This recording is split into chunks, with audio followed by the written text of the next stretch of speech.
Fox 66 News with Sean Lafferty, meteorologist Tom Atkins, and Craig Smiley with sports. You're watching Fox 66 News first at 10.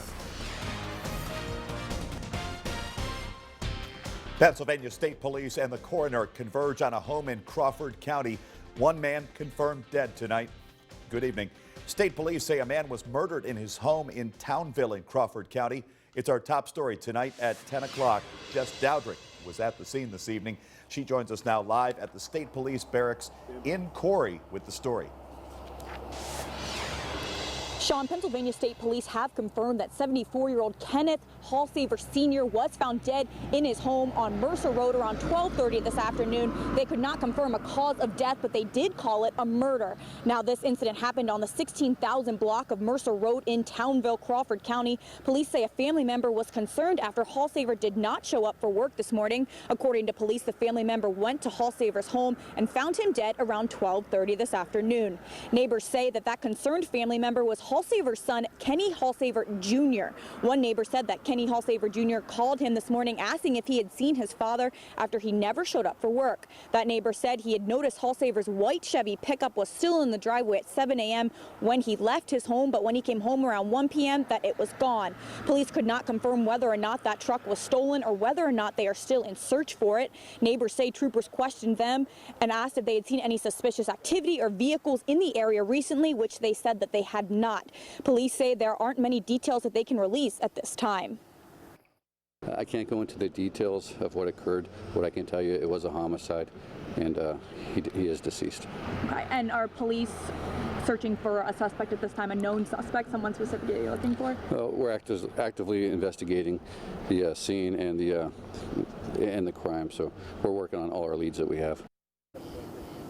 Police did say there was a fluid situation around 8 p.m. They would not release any details for me on that. I asked them if residents in the area are in any danger. He said it is not a panic situation, that with any homicide, though, there should be concern, and that neighbors should lock their doors and their car doors as well, and that this case is still being investigated, and they should have more information for us in the morning. Sean. Jess Dowdrick reporting live at the State Police Barracks in Corey. Thank you, Jess. Let's turn to weather now. The summer of 2015 officially ending before the sun comes up tomorrow morning. Meteorologist Tom Atkins here now with your Fox First forecast. Tom. Thanks a lot, Sean. We'll take you outside. A very comfortable air mass continuing across our area. We're down to 60 degrees with no wind at the Erie Airport. And as you can see on Storm Tracker, decent weather as far as avoiding precipitation is concerned. Temperatures right now in the 50s to low 60s, and those numbers similar to what they were, give or take a few degrees. But same old story, folks. Certainly clear skies tonight, sunshine tomorrow, warming trend on the way, and no precipitation in the forecast. We'll have much more for you later in the show. Sean? Thank you, Tom.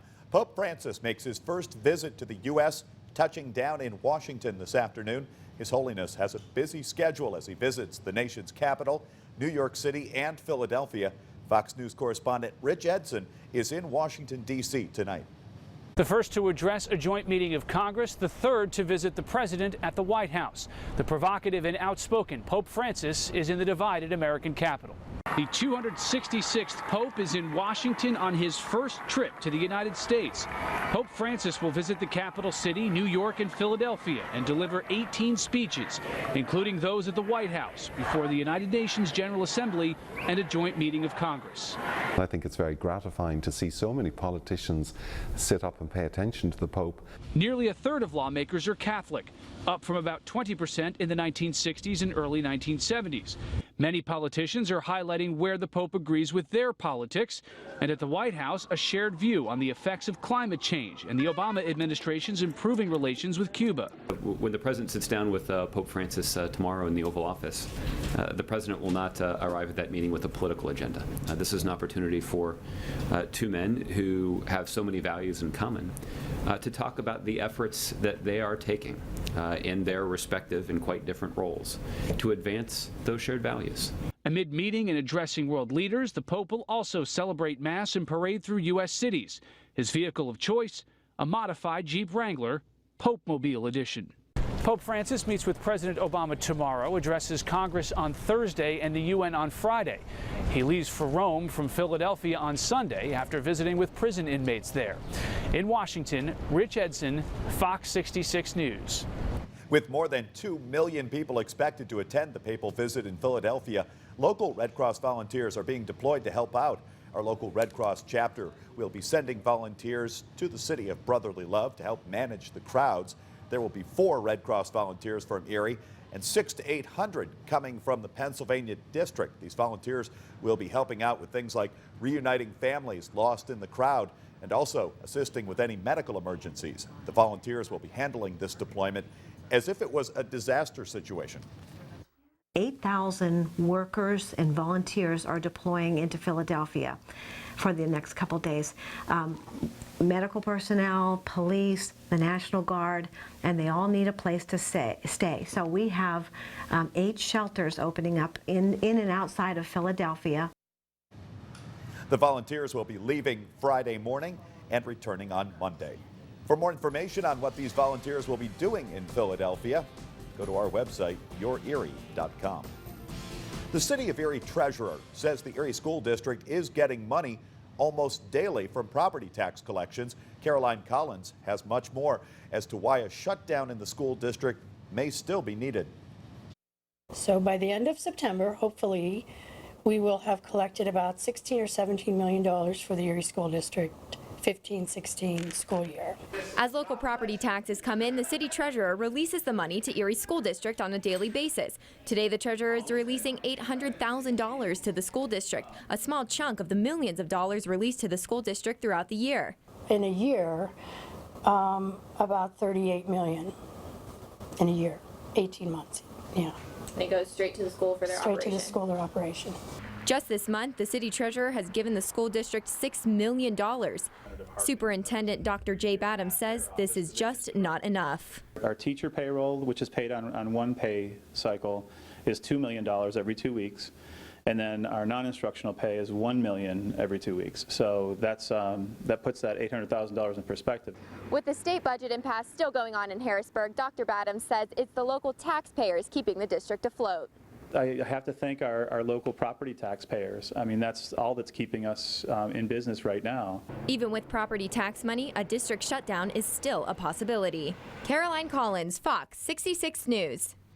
The long-debated sale of the Mill Creek Water Authority will take a little longer than first thought. The story's new at 10 o'clock tonight. Mill Creek Township supervisors voting to approve a new closing date for the sale to Erie Waterworks. The $22 million transaction now set to close on December 18th. According to Supervisor Brian McGrath, the extra time is needed to prepare for billing and to acquaint Erie's personnel with the Mill Creek water system. The original closing date was in October. As it turns out, there's too much to be accomplished before we could actually close on the sale. So now the closing date has been bumped back to mid-December. McGrath says the change in the closing was not related to any other votes that have been part of the sale. Another man is in custody in connection with a homicide in Edinboro last November. It's continuing coverage here on Fox 66. Ryan Andrews becomes the 3rd suspect in the case. He was taken into custody in Pittsburgh this morning and is being transported to the Edinboro Police Department. He's accused in the shooting death of Tobiah Johnson, who died from a single gunshot wound to his abdomen. Monday morning, another suspect in the case, Michael Barron, turned himself into Edinboro police. 21-year-old Trey Gunter was arraigned back in November on charges of criminal homicide in connection with the same case. Traffic comes to a standstill on Interstate 90 this afternoon after a 2-vehicle crash happened just before 3:30. A car and a minivan westbound on I-90 when they collided near mile marker 25. That's right between the Peach Street and State Street exits. Crash caused delays on 90. Fortunately, though, nobody was injured. The state attorney general's license to practice law is suspended, but it won't go into effect for 30 days. Kathleen Kane will no longer be able to practice law while her license is suspended. According to Kane's spokesman, the suspension won't go into effect for a month. One local attorney pointing out the suspension is not a revocation, and Kane will still be able to fulfill her administrative duties. It has to be remembered that our Attorney General has been suspended and not disbarred, and that's a distinction that must be recognized. So again, she still has a license, it's just been temporarily suspended. Kane came under fire on suspicion she leaked secret investigations, then lied about it under oath.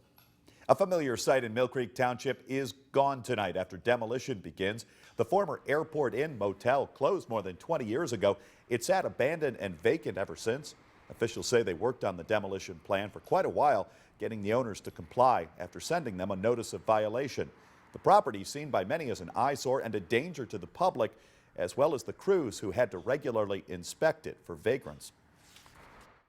This one's been here for quite a while, and the real danger of it is at some point in time a building either becomes a danger to the neighborhood itself in regards to fire spread, or in this case the structure of the building itself was becoming dangerous.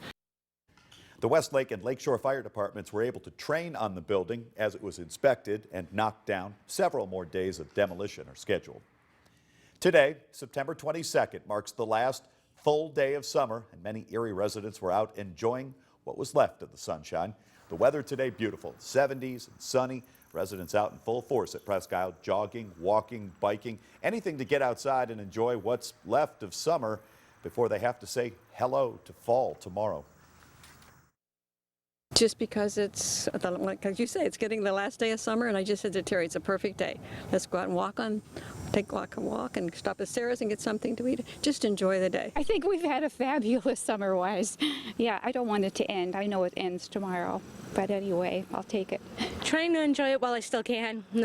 Enjoy the sun and everything else before the leaves start changing and it gets even more beautiful down here than it already is. Fall officially begins tomorrow morning before the sunrise at 4:21.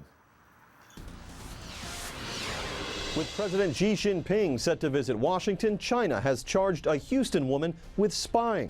I'm James Rosen in Washington, back after the break with a look at the complex security relationship between Beijing and the United States. Plus, emission admission from Volkswagen. That company could be facing a criminal investigation. And shark shock. One kayaker fights a lot more than the waves off the California coast.